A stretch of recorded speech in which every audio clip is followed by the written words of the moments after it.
जय मां कामाख्या। आपका बहुत बहुत स्वागत है कामाख्या धाम में। धनु राशि जनवरी माह सन 2024 कैसा रहेगा आइए जानते हैं, और उन तिथियों को भी जानेंगे जिन तिथियों पे हमको कार्य नहीं करना चाहिए, क्योंकि उन तिथियों में विघ्न, बाधा, कष्ट, संकट या बनते बनते कार्य बिगड़ जाना यह स्वाभाविक है।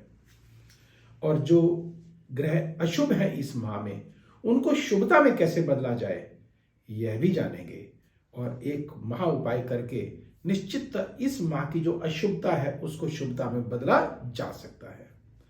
तो आइए प्रारंभ करते हैं और जानते हैं कि धनु राशि में जनवरी माह में क्या होने जा रहा है। लेकिन उससे पूर्व आपको नूतन वर्ष की बहुत बहुत बधाई हो। यह नूतन वर्ष आपके लिए मंगलमय हो, आपकी मनोकामनाएं पूर्ण करे। इसी के साथ आइए आगे बढ़ते हैं और जानते हैं कि धनु राशि में इस माह क्या होगा।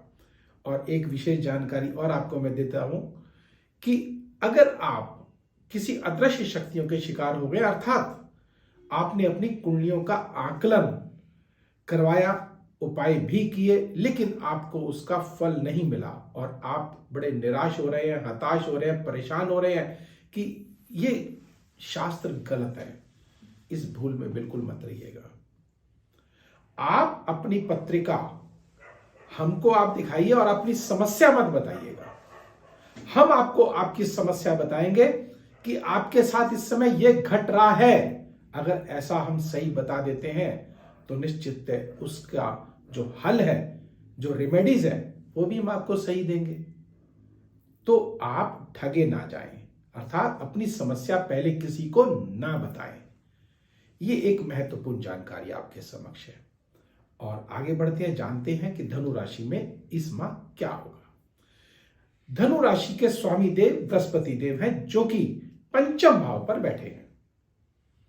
यहां से पंचम भाव जो कि संतान का भाव है और हमारी इच्छा शक्तियों का भाव है, हमारी लॉटरी का भाव है, अर्थात जो जातक शेयर बाजार से जुड़े हुए हैं उनके लिए बहुत ही उत्तम यह समय है। और यहां से जब बृहस्पति देव पंचम दृष्टि से भाग्य स्थान को देखेंगे तो भाग्य में वृद्धि करेंगे। यहां सप्तम दृष्टि से यह जब अपने आय भाव को देखेंगे तो आय में वृद्धि होगी, आपको प्राप्ति होगी और अनायास प्राप्तियां होंगी।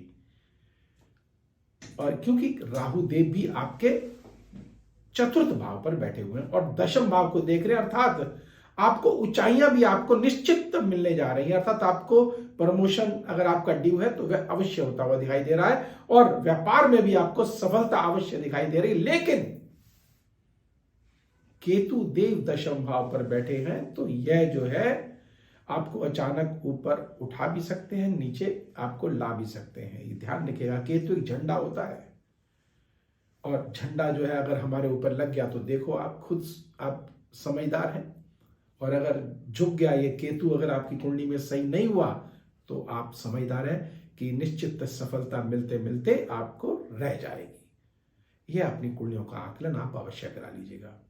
दूसरी बात, मंगल और सूर्य देव वह लग्न में विराजित हैं, और जब मंगल और सूर्य देव लग्न में विराजित हैं तो भाग्य के स्वामी होकर के वह लग्न में बैठे हैं, अर्थात भाग्य में वृद्धि निश्चित होगी, मान सम्मान प्रतिष्ठा अवश्य बढ़ेगा और आपके अंदर हिम्मत, साहस, जोश वह भी निश्चित आएगा।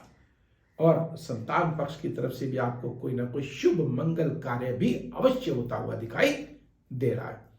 अब गोचर में शनिदेव जब भी तृतीय भाव पर आते हैं तो यह हमारे भाग्य को चमका देते हैं, हमारी योजनाओं को सफल बना देते हैं, हमारी आय को बढ़ा देते हैं और हमारे शत्रुओं का विनाश कर देते हैं। बहुत ही शुभ समय है ये, बहुत मंगल समय है ये, और मां कामाख्या आपकी मनोकामनाएं पूर्ण करे।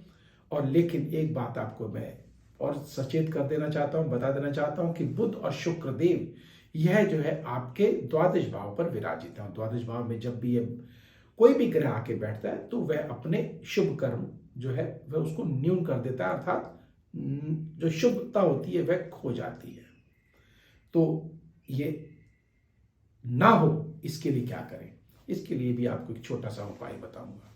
क्योंकि शुक्र का संबंध है तो भोग विलास की वस्तुएं आपकी कमी होना, बुध है तो जो ज्ञान जो है, अर्थात ज्ञान के साथ साथ आप अगर राइटिंग में कोई काम कर रहे हैं तो उसमें गलती होना, कहीं महत्वपूर्ण हस्ताक्षर कर रहे हैं तो उसमें भूल चूक हो जाना, तो सोच समझ कर हस्ताक्षर करिएगा।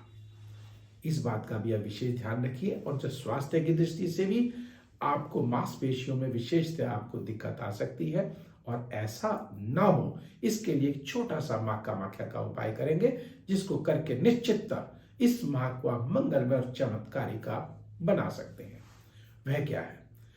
जब हम कामाख्या की बात करते हैं तो कामिया सिंदूर बहुत महत्वपूर्ण चमत्कारिक यह सिंदूर है, जिसको हम चमेली के तेल में अगर मिला करके अगर माथे पर इसका तिलक लगाते हैं बस, और इसके साथ अगर आपने मां कामाख्या का मंत्र का जाप कर लिया तो फिर कहने ही क्या, सोने में सुहागा हो जाएगा और आपके अंदर एक आकर्षण शक्ति पैदा हो जाएगी, आपकी मनोकामना पूर्ण होने शुरू हो जाएगी, और जो अशुभ ग्रह हैं वह भी शुभता में बदल जाते हैं।